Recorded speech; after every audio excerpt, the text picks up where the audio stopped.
Marwadi university మంచి భవిష్యత్తు కోసం తెలుగు విద్యార్థులు ఇష్టపడే university. Call 9059052378 9059052379. Sunita Williams and American వ్యోమగాములైనటువంటి సునీత విలియమ్స్ అట్లాగే బుచ్ విల్మోర్ వీళ్ళిద్దరు కూడా భూమి మీదికి అడుగబెట్టబోతున్నారు. ఏది ఎన్ని నెలల నిరీక్షణ తర్వాత వీళ్ళిద్దరూ భూమిపైకి రాబోతున్నారు. రకరకాల వార్తలు వచ్చినాయి. అసలు ఎన్ని టైమ్స్ అటెంప్ట్ చేసినా కూడా వాళ్ళని భూమి మీదకి తీసుకురావడానికి ఎన్ని అటెంప్ట్స్ చేసినా అది పాసిబుల్ కాలేదు. ఎట్టకేలకి ఒక ఎండ్ కార్డ్, అది కూడా సంతోషకరమైనటువంటి ఎండ్ కార్డ్ పడబోతోంది. ఈ స్మైలీ ఫేసెస్ అన్నీ కూడా అవే మనం చూడొచ్చు. సునీత విలియమ్స్ అట్లాగే బుచ్ విల్మోర్. సో భూమి మీద నుంచి ఇంకా కొంతమందిని కొన్ని నెలల తర్వాత చూసిన తర్వాత ఎవరి రియాక్షన్ అయినా ఇట్లాగే ఉంటుంది. సో ఆ హ్యాపీనెస్సే మనం చూడొచ్చు. ఇక మేము కూడా భూమి మీదకి వెళ్ళబోతున్నాం. ఈ రీసెర్చ్ ఇదంతా కూడా అయిపోయింది. సో వీళ్ళని బయటికి తీసుకురావడానికి ఈ ప్రయత్నాలు ఎన్నో జరిగినాయి, సక్సెస్ కాలేదు. బట్ ఎట్టకేలకి ఇన్నేళ్ల తర్వాత అటెంప్ట్ సక్సెస్ అయింది.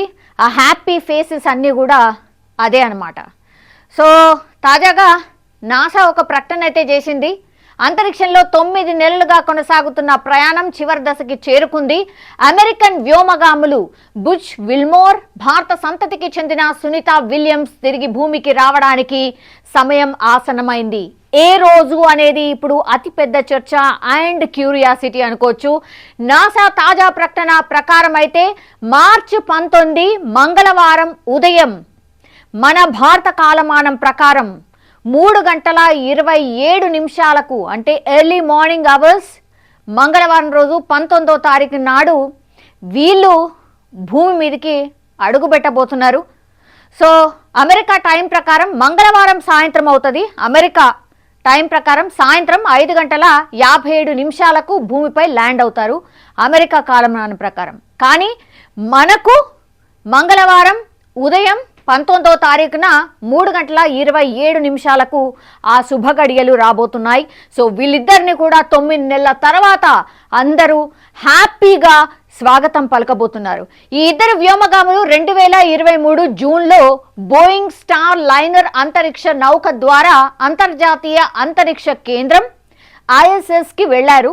అయితే బోయింగ్ నౌకలో తలెత్తిన ప్రొపల్షన్ సమస్యల కారణంగా వీరిని తిరిగి భూమికి తీసుకురావడం చాలా ఆలస్యం అయిపోయింది. సాధారణంగా అయితే వ్యోమగాములు ISSలో 6 నెలలు గడిపితే ఈ జంట మాత్రం దాదాపు 9 నెలల పాటు అక్కడే ఉండాల్సి వచ్చింది. కేవలం 6 నెలల కోసం మాత్రమే మొత్తం మ్యాక్సిమం టైం 6 మంత్స్. ఏ వ్యోమగాములు వెళ్ళినా వాళ్ళు 6 మంత్స్ లోపల తిరిగి వచ్చేస్తారు. కానీ వీళ్ళు 9 నెలల పాటు ఉన్నారు.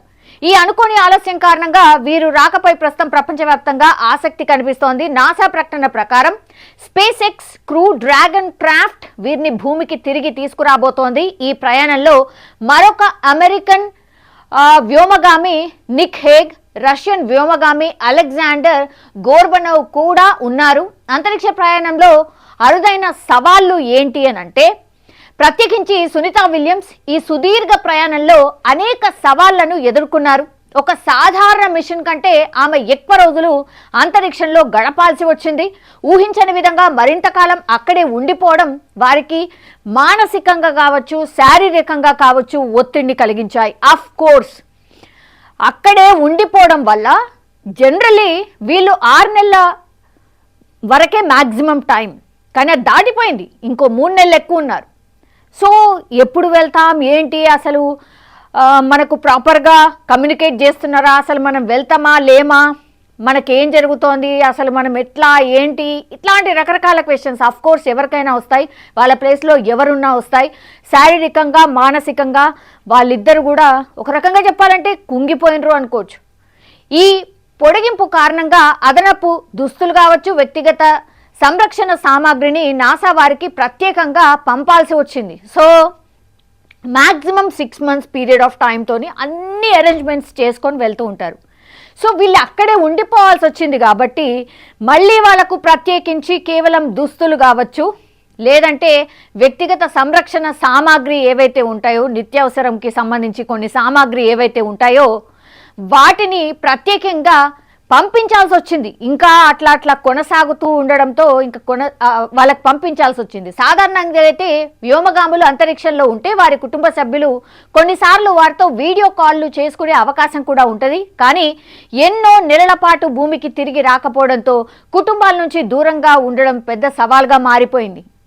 కొన్ని నెలల పాటు వాళ్ళు కుటుంబాలకు దూరంగా ఉండిపోయినారు. అట్లీస్ట్ వీడియో కాల్ మాట్లాడుకునే అవకాశం ఉంటుంది కదా, సో అది కూడా లేకుండా పోయింది. అయితే వీరి సహచర వ్యోమగాముల సహకారం, ఐసిస్లో అందుబాటులో ఉన్న విభిన్న కార్యక్రమాలు వీరికి కొంత మద్దతునిచ్చాయని కూడా చెప్పొచ్చు. సునీత విలియమ్స్ ఒక రికార్డ్ అయితే క్రియేట్ చేశారు. అదేంటి, ఈ 9 నెలల మిషన్ ద్వారా సునీత యుఎస్ వ్యోమగామి ఫ్రాంక్ రూబియో 2023లో నెలకొల్పిన 371 రోజుల రికార్డును అందుకోలేకపోయినా ఇది అమెరికా అంతరిక్ష ప్రయాణాల్లో చాలా ముఖ్యమైన ఒక మెషిన్గా నిలిచింది. అంతేకాదు ఐసిస్లో పొడవైన కాలం గడిపిన మరికొన్ని ప్రముఖ వ్యోమగాముల జాబితాలో ఆమె పేరు కూడా ఇప్పుడు చేరిపోయిన పరిస్థితి కనిపిస్తోంది. సో ఇదంతా కూడా వీళ్ళు ఏ రోజైతే రాబోతున్నారో ఆ రోజు పూర్తిగా లైవ్ ఉండబోతోంది. లైవ్గా చూడొచ్చు వాళ్ళు ఎలా వస్తున్నారు, ఎలా ల్యాండ్ అవుతున్నారు ఏంటి అనేది కూడా ప్రత్యక్ష ప్రసారం ద్వారా మనం అందరం కూడా చూడబోతున్నాం. ప్రపంచవ్యాప్తంగా కూడా ఈ ఈవెంట్ని చాలా గ్రాండ్గా చూడబోతుంది ప్రపంచం అంతా కూడా. నాసా ప్రకారం ఫ్లోరిడా తీరంలోని సముద్ర ప్రాంతంలో మార్చి 19న భారత కాలమానం ప్రకారం ఉదయం 3:27 వీరి క్యాప్సుల్ నీటిలో దిగి అక్కడి నుంచి విమాన మార్గంలో వీరిని నాసా కేంద్రానికి తీసుకురాబోతున్నారు. ఈ ప్రక్రియను నాసా ప్రత్యక్ష ప్రసారం కూడా చేయబోతోంది. మార్చి 18న భారత కాలమానం ప్రకారం ఉదయం 8:30 గంటలకు ఈ ల్యాండింగ్ సన్నాహాల గురించి నాసా ప్రత్యక్ష ప్రసారాన్ని ప్రారంభించబోతోంది. అంటే ఆల్మోస్ట్ వీళ్ళు వచ్చేది 19వ తారీఖు అయితే ఉదయం 18వ తారీఖు 8:30 నుంచే పూర్తిగా ఏం జరుగుతోంది ఏంటి, వీళ్ళని ఎట్లా తీసుకురాబోతున్నారు, ఆ ల్యాండింగ్ ప్రాసెస్ ఏంటి, వ్యోమగాములు అంటే పైన అంతరిక్షం నుంచి కిందికి ల్యాండ్ అయ్యే ప్రాసెస్ ఏంటి, ఇదంతా కూడా లైవ్గా అందరూ ప్రపంచవ్యాప్తంగా కూడా చూడబోతున్నారు. నిజంగానే సునీత విలియమ్స్ చాలా రికార్డులని అధిగమించింది. ఇన్ని నెలల పాటు అఫ్ కోర్స్ మిగతా వాళ్ళ రికార్డ్ని బ్రేక్ చేయకపోయినా ఈమె కూడా ఆల్మోస్ట్ దగ్గరగానే చాలా మట్టుకైతే ఆమె గడిపినటువంటి అంతరిక్షంలో గడిపినటువంటి ఎక్స్పీరియన్స్ని అయితే పొందింది. బట్ కొంతమంది మాట్లాడుతుంది ఏంటి అంటే వాళ్ళు ఒక్కసారి ల్యాండ్ అయిన తర్వాత ఈ వాళ్ళంతా కూడా మనకు తెలుసు నాసాలో ఎట్లా ఉంటుంది ఆర్ అంతరిక్షంలో ఎట్లాంటి ఇది ఉంటుందో మనకు తెలుసు, గాల్లో తేలినట్టు ఉంటుంది కదా, అట్లా ల్యాండ్ అయిన తర్వాత వీళ్ళు అడ్జస్ట్ కావడానికి కొంత టైం పడుతుంది అని కూడా చెప్తున్నారు. అట్లాగే వాళ్ళు మరి హెల్త్ ఇష్యూస్ ఏమన్నా వస్తాయా, హెల్త్ ఇష్యూస్ రాకుండా ముందు జాగ్రత్తగా కూడా ఒక టీం కూడా వర్క్ చేయబోతోంది. ఎందుకంటే సాధారణంగా 6 నెలల పాటే ఉంటారు, కానీ వీళ్ళు 9 నెలలు ఉండాల్సి వచ్చింది. మరి ఇంకేం ఇష్యూస్ రావచ్చు, వీళ్ళిద్దరికీ కూడా పూర్తిగా క్లోజ్ అబ్జర్వేషన్ ఉండబోతోంది. ఫ్యామిలీ మెంబర్స్ని కలవాలని ఉన్నా కూడా కొంత టైం తర్వాతనే వీళ్ళ ఫ్యామిలీ మెంబర్స్తోని కూడా కలిసే అవకాశం కూడా ఉంటుంది అనే మాట కూడా చెప్తున్నారు. బికాజ్ అంత ఈజీ కాదు అంతరిక్షంలో గడిపి ఇన్నేళ్ల పాటు ఉండి ఆ తర్వాత భూమి మీదకి వచ్చిన తర్వాత సాధారణంగా మనలాగా అగైన్ అంటే ఇట్లా మనలక్క ఉండడం అనేది అంత ఈజీ కాదు వాళ్ళకైతే. కాబట్టి కొంత టైం పడుతుంది అనే మాట కూడా చెప్తున్నారు. బట్ అందరి కళ్ళు ఆర్ అందరూ కూడా ఎదురు చూస్తుంది ఏంటి అని అంటే 19వ తారీఖు ఎప్పుడు వస్తుందా, ఎప్పుడు వీళ్ళు ల్యాండ్ అవుతారా. సో ఇదే దృష్టితోని ప్రపంచవ్యాప్తంగా చూస్తున్నారు. మనం కూడా సేఫ్ ల్యాండింగే and happy with all the స్మైల్సే మనం కూడా ఈ ఇద్దరు వ్యోమగాములని ఆహ్వానిద్దాం.